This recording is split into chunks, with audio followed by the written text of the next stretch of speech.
ዝም በይና አድምጪ። ለመጨረሻ ጊዜ ስተታችሁ የምታርሙበት አንድ እድል ልስጣችሁ። ምን አይነት እድል? ያዳን ያለበትን አጣርታችሁ ለኔ ያሳውቁ። ከዚህ ነገር እናንተ ነፃ ማውጣት የኔ ስራ ነው። ግን እኮ እኛ ምንም ግን የለውም። ይሄ የመጨረሻ እድላችሁ ነው። ምንም እንደማትሆኑ እኔ ቃሌን እሰጣችኋለሁ። አስቡበትና ደውሉልኝ። ምን እናርግ? እንጃ። አንቺ ምን ትያለሽ? እንዴት ልናምነው እንችላለን? ያዳን ከያዘ በኋላ እኛን እንደሚለቀን በምን እርግጠኛ እንሆናለን? እሱስ ናቲ ለቃሉ ማሽ ነው። ቃል ከገባ ከማድረግ ወደ ኋላ አይደል። እንደዛ ከሆነማ እኛ ምን አገባን? አሳልፈን እንስጠዋ። የኔም ሐሳብ እሱ ነው። ግን ምን ያዳ ድንገት ካመለጠና እኛ ልናስጠምደው እንደሆነ ካወቀ ጉዳችን ነው። እሱስ ልክ ነህ። እሺ ምን እናርግ ታዲያ? ያዳን ማስጠመድ አለብን። እኛ እንዳስጠምድ ነው ማወቅ የለበትም። እሺ ግን እንዴት? እሱን አላውቅም። እሱን ነው ማሰብ ያለብን። እንደምንም ከዚህ ነገር መውጣት አለብን። አው እና ከዚህ ነገር ከያዳ ይልቅ ናቲ ሊያወጣን ይችላል። ስለዚህ በዚህ ማለት በዛ ያዳን ማስጠመዳችን ግዴታ ነው ማለት ነው። ያለ ምርጫ እሱ ብቻ ነው። በቃ ውሳኔያችንን ለናቲ እናሳውቀዋ። እሺ ደውል። እሺ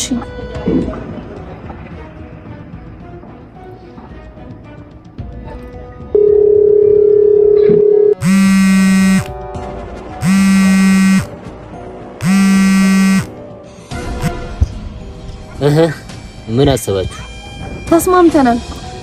ይሻላችኋል። ግን ድጋሚ ሌላ ቀመር ካሰባችሁ እመኑ፣ አሰቃቂ ሞት ነው የምሰጣችሁ። አታስብ፣ ሌላ ምንም አላሰብንም። በጣም ጥሩ። ያለበትን ስታውቁ የፈጠነ አሳውቁ። እሺ።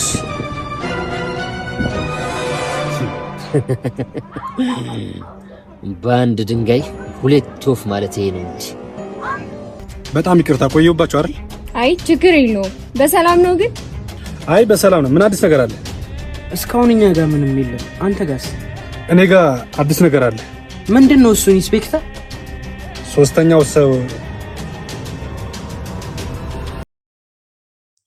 ያዳና አቢኒ ተፋጠጡ።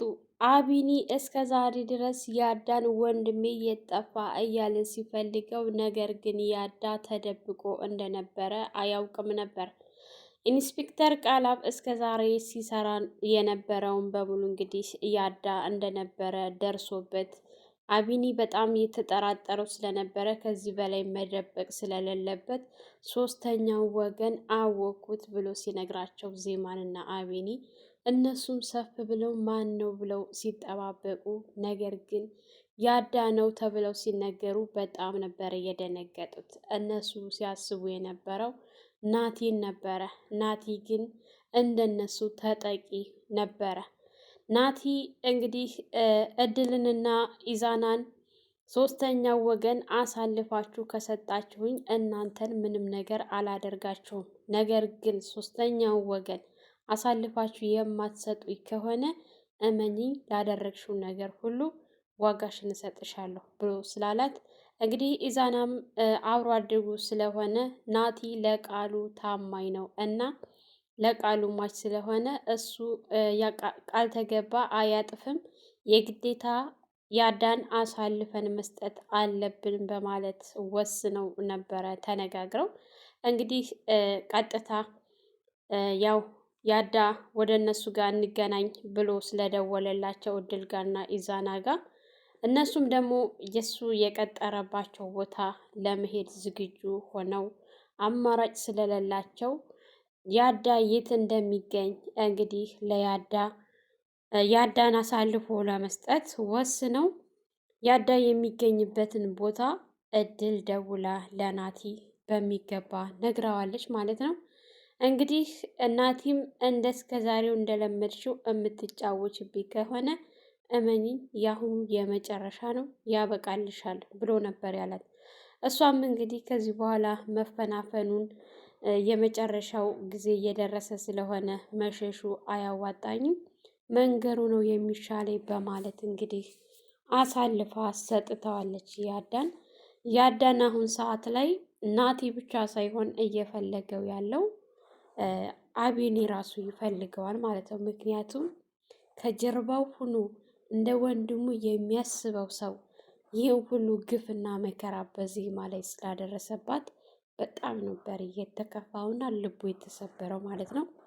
እንግዲህ ለዚህ ሁሉ ምስጋና የሚገባው ልዑል ነው። ምክንያቱም ልዑል ዜማን በጣም ሲከላከልላት ነበረ። ዜማ ምንም ነገር እንድትሆን አልፈለገም ነበር እስካሁን ድረስ ሲከላከልላት ከመጀመሪያ ጀምሮ እስካሁን ድረስ የነበረው እሱ ነበረ። እንግዲህ ናቲ እንኳን ራሱ እስካሁን ድረስ አቢኒንና ዜማን ለመጉዳት እያሰበ ነበረ። እሱ ግን ዜማን ለማትረፍ እወዳታለሁኝ አፈቅራታለሁ ብሎ ነበር ያለው።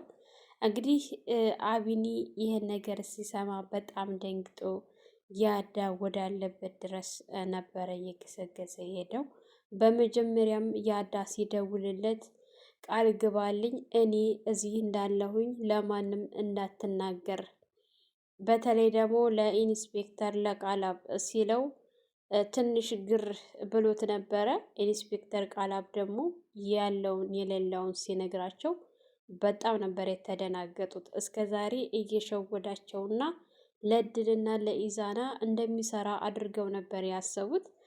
ሀታ እንግዲህ እድል ያጎቷ ልጅ መጥቶ የተፈጠረውን ነገር ሲሰሩት ቃላብ በስራው በጣም ታማኝና ጀግና ሰው ነው እና እሱ ይሄ እየሰራ ያለው የእሱ የስራ አካሄዱ ነው እንጂ በፍጹም እንደዚህ ሊያደርግ አይገባም።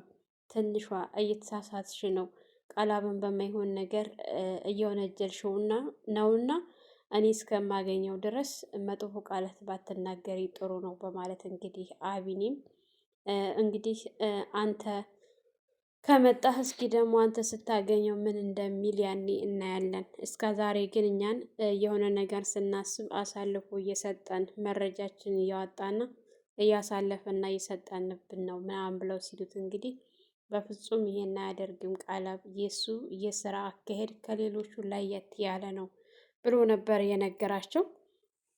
ያው እንግዲህ ተቀጣጥረው ወደ ተቀጣጠሩበት ቦታ ወዲያው ፈጥኖም ስላልመጣ ደግሞ የበለጠ ጥርጣሬ ገብቶ ነበር። ነገር ግን ኢንስፔክተር ቃላብ የግዴታ እድልንና ኢዛናን ማሳመን ስለነበረበት እነሱን ለማሳመን ደግሞ ያው ጊዜ ስላላገኘ በዚህ ሰዓት ዜማና አቢኒ በቃ እውነትም እሱ ሸውዶናል ብለው ነበር ያሰቡት። እንግዲህ እድልና ኢዛና ኢንስፔክተር ቃላብንና ናቲን ለማጣላት ወጥመድ አዘጋጅተው ነበረ። ግን ኢንስፔክተር ናቲ እንኳን ምንም የተረጋጋ ቢሆንም እንግዲህ ኢንስፔክተር ጋር ሲገናኙ ያለውን የሌለውን ነገር አውርተው ከጸብ ይልቅስ ችግራቸውን አውርተው ለመፍታት ሞክረው ነበረ።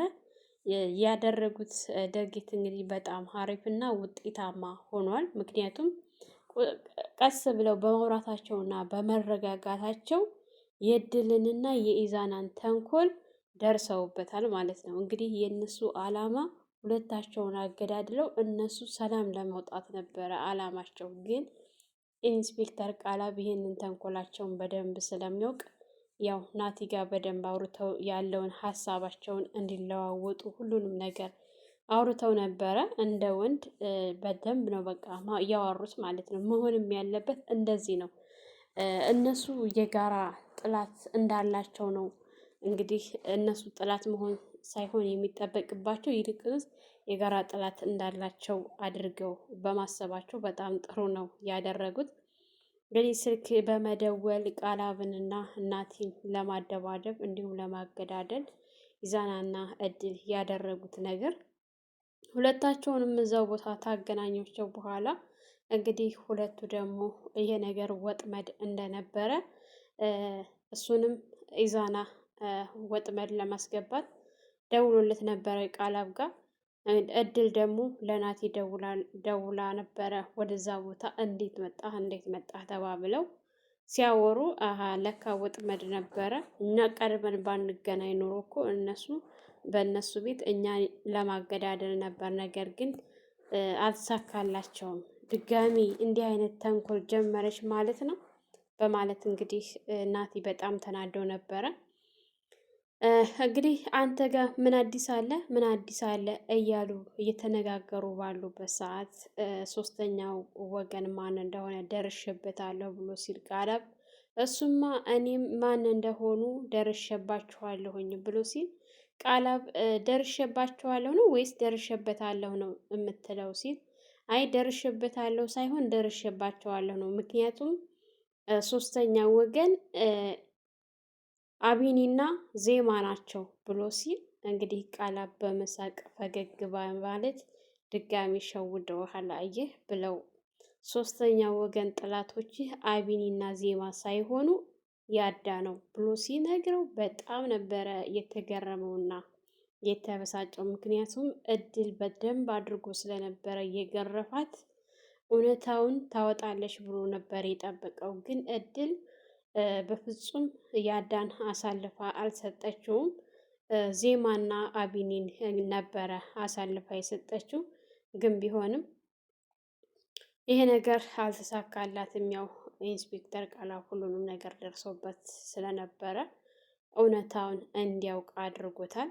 ዜማዬንና ወንድሜን ምንም እንዲያደርጋቸው አልፈልግም። ይሄ አውሬ ቆይ አገኘዋለሁ፣ የእጁን እሰጠዋለሁ እያለ እንግዲህ ሀሳቦችን ሲያወጣ ሲያወርድ ቆይቶ እንግዲህ ኢንስፔክተር ቃላብ ደግሞ የኑሃን ወንድም ወደ አንተ የላኩት እኔ ነኝ፣ እንዲሰልልህ አድርጌ ነው። ስለዚህ እሱን ምንም እንዳታደርገው ብሎ ሲል አውቃለሁ መጀመሪያም አንተ ልከው እንደነበረ፣ ስለዚህ እሱን ምንም አላደርገውም አታስብ ብሎ ሲል አንተ ደግሞ ነገሮችን ተረጋግተህ አድርግ፣ አትቸኩል፣ ህግ ይፈልግሃል ብሎ ሲል ኢንስፔክተር ቃላብ አታስብ፣ ነገሮችን ከጨረስኩ በኋላ እኔ ራሴው እጅ ሰጣለሁኝ ብሎት እንግዲህ እጠብቃለሁ በተስፋ ተባብለው ነበረ ተጨባብጠው የተለያዩት። ያው ኢንስፔክተር ቃላብ ቀጥ ብሎ ወደ ዜማና ወደ አቢኒ ጋር ነበረ በፍጥነት እየሄደ ያለው። ያዳ ከመጣ በኋላ ማንኛቸውንም አላገኛቸውም ነበረ እና ስልክም ቀይሮ ስለነበረ ምክንያቱም የነበረበት ጊዜ በጣም አስቸጋሪ ጊዜ ስለነበረ ያሳለፈው ታግዞ ስልክ ምናምን ቀይሮ እንደተነቃበት በደንብ ስላወቀ አሁን ሰዓት ላይ ልክ እንደ ሌባ እየተደበቀ ነው ያለው ማለት ነው። ያው የአቢኒን ስልክ ከስንት ፍለጋ በኋላ አግኝቶት ወደ አቢኒ ጋር ደውሎለት አዲስ አበባ እንደመጣ ነግሮት ነበረ። እንዲሁም ደግሞ አገኛችኋለሁኝ ብሎ ነበር ያሰበው። ያው እድልም እንግዲህ አዲስ አበባ ከመጣ በኋላ ብዙ ነገሮች እንደተፈጠረ ስትነግረው እውነት ነው ናቲ በህይወት አለ፣ ዜማ በህይወት አለ የሚለውን ነገር አጣርቶ ነበረ። እንግዲህ አቢኒም ሰርፕራይዝ የማደርገህ ነገር አለ እሱ በአካል ሳገኘህ ብሎ ግን ደግሞ ዜማን እንዳገኛት አልናገረውም ነበር። እድል ጋር ሲደውል ነበር ይሄን ነገር የሰማው።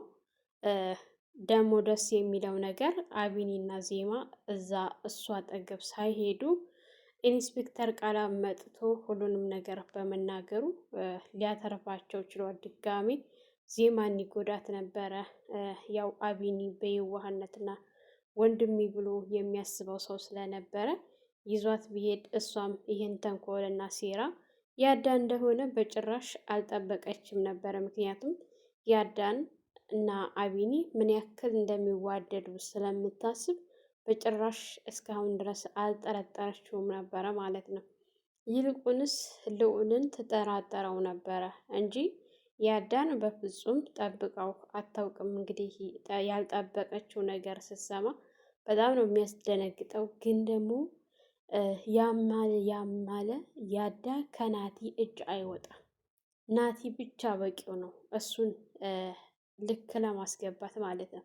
እስከ ዛሬም ድረስ በጓደኛው በኢዛና አታሎት ነው እንጂ ነገሩን ጠበቅ አድርጎ ቢይዘው ኑሮ እዚህም ደረጃ ባልደረሰ ነበረ።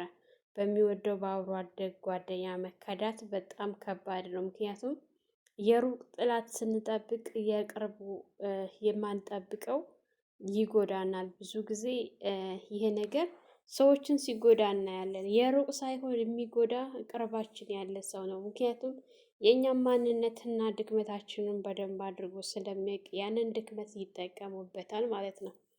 እንግዲህ ናቲ አምሯል። ማንኛቸውንም ታሁን በኋላ አይለቃቸውም። እንግዲህ እድልና ኢዛናም ወደ እስር ቤት የሚገቡበት ጊዜ ደርሷል። ምክንያቱም ከዚህ በኋላ አያስፈልጉም። ሶስተኛው ሰው ማን እንደሆነ ስለታወቀ እነሱ ወደ ማረፊያ ቤት መግባት አለባቸው ብሎ ወስኗል። ያው አሁን ላይ በጣም የሚያስደነግጥ ዜና ሰምተዋል። አቢኒና ዜማ በሰሙት ነገር በጣም ነበረ ግራ የተጋቡት። እድልና ኢዛና መጨረሻቸው እስር ቤት ነው ወይስ ደግሞ ያዳ ያመልጣል? ያዳ ካመለጠ አወዳደቃቸው በጣም የከፋ ነው የሚሆነው። ይህን ነገር ደግሞ በደንብ አስበውበታል። እሱ ከእስር ቤት ከወጣ እንደሚጎዳቸው ያውቃሉ። ታመለጠ ግን ይህንን ነገር ማድረግ የፈለጉት እነሱ እንደሌሉበት አድርገው ራሳቸውን ነፃ ለማውጣት ነው ያለበትን ቦታ ጠቅሞ። ከዚህ በኋላ ደግሞ ያዳ ማንንም ሰው ያምናል ብዬ እንዲህ በነፃነት የሚንቀሳቀስ አይመስለኝም እነሱ እንዳሰቡት። ምክንያቱም ከእነሱ በላይ ነው ያዳ አስተሳሰቡ ማለት ነው።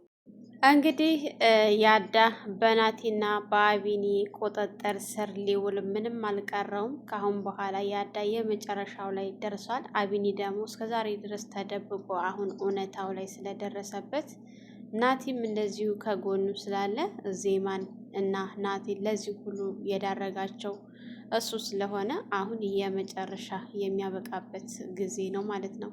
ሰላም ሰላም፣ ውድና የተከበራችሁ የቻናላችን ቤተሰቦች እንኳን ሰላም መጣችሁ። ለኢክራም ዩቲዩብ አዲስ የሆናችሁ ላይክ፣ ሸር፣ ሰብስክራይብ በማድረግ ቤተሰብ እንድትሆኑ እያልኩኝ በዚሁ ሰናበታችኋለሁ። መልካም ቆይታ ይሆንላችሁ።